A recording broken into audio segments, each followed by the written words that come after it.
ในวันที่7พฤษภาคม2026นี้ทานพันโททรมีแก้วจินดาคณะพักกองบัญชาการหัวหน้าห้องตำรวจปกสแขวงหัวพันพร้อมโดยคณะ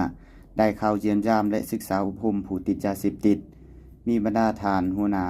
ห้องศูนย์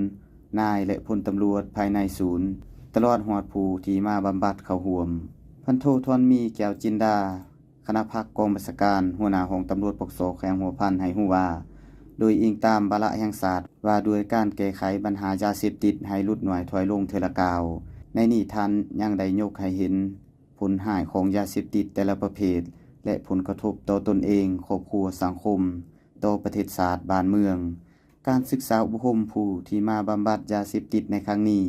ก็เพื่อเฮ็ดให้เขาเจ้ารับรู้และเข้าใจความผิดพลาดและความกินแหนงแข็งใจในการหลงทางไปยุ่งเกี่ยวกับยาเสพติดและเฮ็ดให้เขาเจ้ารับรู้ต่อแนวทางของพรรคระเบียบกฎหมายของรัฐรู้ได้ผลหายและภัยอันตรายของยาเสพติดต่อตนเองครอบครัวสังคมและประเทศชาติการศึกษาอบรมในครั้งนี้ซึ่งมีผู้ติดยาเสพติดมาบำบัดจำนวน51คนหญิง1คน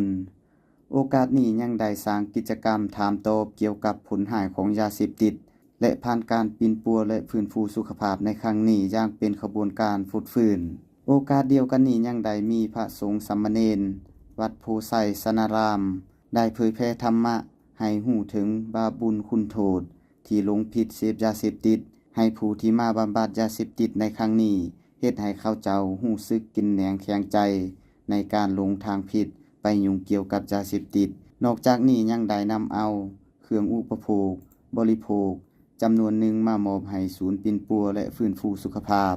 แล้วแจกจ่ายให้ผู้ที่มาบำบัดยาเสพติดในครั้งนี้ตื่มอีก